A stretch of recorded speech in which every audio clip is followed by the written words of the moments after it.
Hi, this is Michael Jones, Chairman and CEO of Caravel Concepts. Welcome to Market Insights, our commentary on economic events and their market impacts. Let's get started.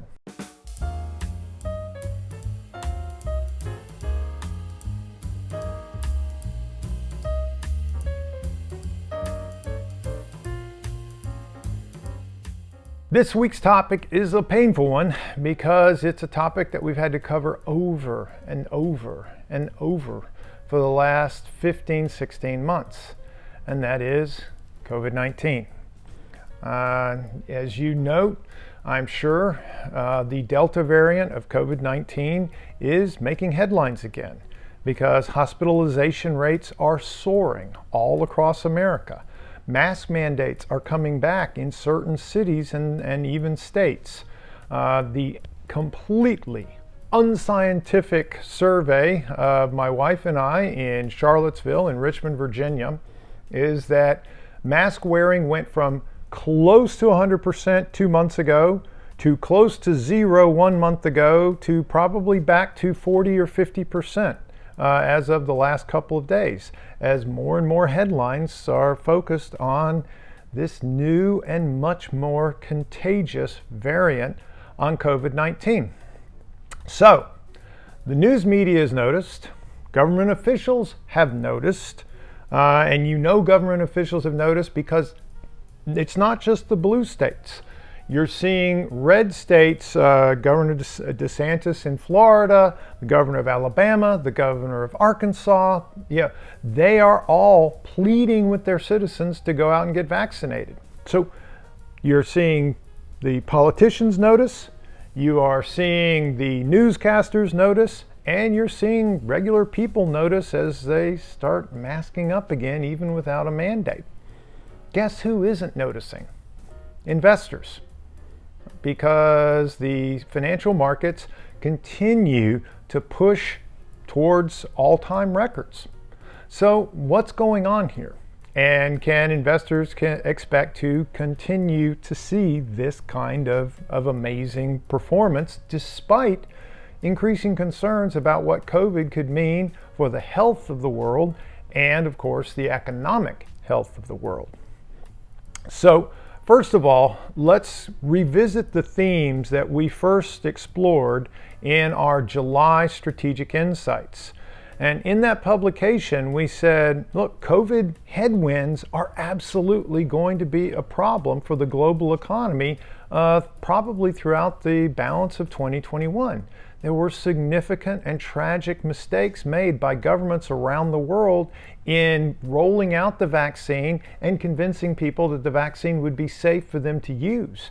And so vaccination rates have stalled at well below what would have been herd immunity levels for the original COVID variant. And now we've got the Delta COVID variant. And because the Delta COVID variant is as much as 10 times more contagious than the original COVID variant, let's all praise God that it's not any more deadly, at least it doesn't appear to be yet, but it's many, many, many times more contagious.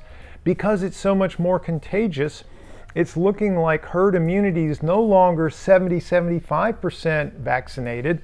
It's now looking like it could be 90-95%. And there just doesn't seem much prospect of getting to those kinds of levels, and certainly not getting to those kinds of levels anytime soon. I heard a researcher opining on today's news that pretty much so the whole global population is facing a choice of either getting a vaccine or getting COVID, because definitely one or the other will be happening because this new strain is so unbelievably contagious. And of course, we also need to recognize that for much of the world's population, that choice isn't a choice at all because vaccines haven't been made available across much of emerging markets. And in many emerging markets where vaccines are made available, they are the Chinese or the Russian vaccines that may or may not be effective against the new Delta variant. All kind of grim news. All right, so why are financial markets still doing great?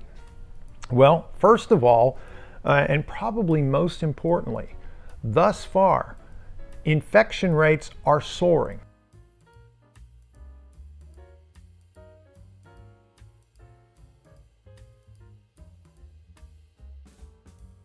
And you're like, oh my gosh, we're all this progress has just been undone in just a few weeks because of this new contagious variant.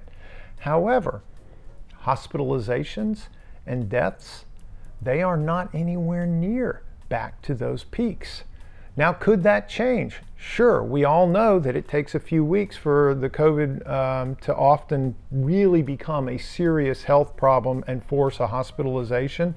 So these numbers may deteriorate in the weeks to come, but so far, the early indications are if you have been vaccinated, then you're highly unlikely to get a severe enough case of COVID that you will have to be hospitalized.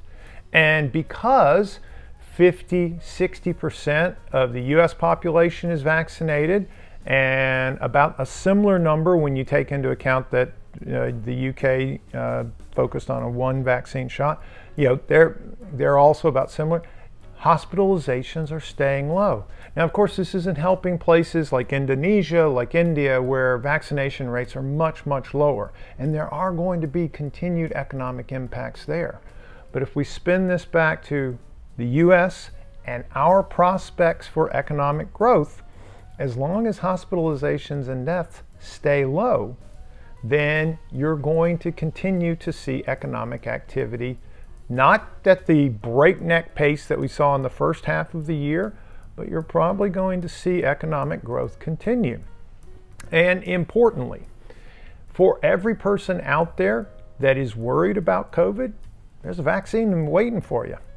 For every person out there that is, for whatever reason, not worried about COVID, they're probably not going to worry about COVID no matter how many cases are reported on the news or how much it affects their family. There seems to be just a really hardened attitude that it's all a hoax or the vaccines are dangerous or whatever, and they're not going to stop shopping. They're not going to stop going to restaurants unless there's a mandate from the government, and there seems to be no political appetite for a mandate because you can always get a vaccine.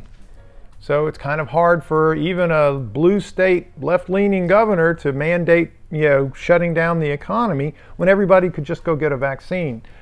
So I think what we're going to see is continued growth. It's just going to be slower than we saw in the first half of the year. So and that means that slower growth but continued growth means that the Federal Reserve keeps printing. The Federal Reserve keeps printing, more money keeps going into financial markets. That so far has been the key element that investors have been focused on. What we're seeing is the COVID headwinds elongating the window during which the Federal Reserve feels comfortable printing $120 billion a month, buying financial assets with that $120 billion. If you got a $120 billion purchase coming into the market every month, that is a wonderful support for equity prices. And remember, equity markets kept running higher despite the worst of the COVID infection rates of last fall and last winter. So, spin forward now, can the market keep running higher as long as the Fed keeps that money printing press going, even as COVID rates rise? Yeah, because the economic implications, in my opinion, will not be as severe as they were 6 months ago. And the Fed support is just as good. And so that combination probably means equity prices can keep pushing higher even as the headlines continue to get more ominous. Thanks for joining us for Market Insights. We hope you found it informative. If you did, I hope you can like the video and share it with your friends. Also, you can find all of our research at our website, caravelconcepts.com. Thanks.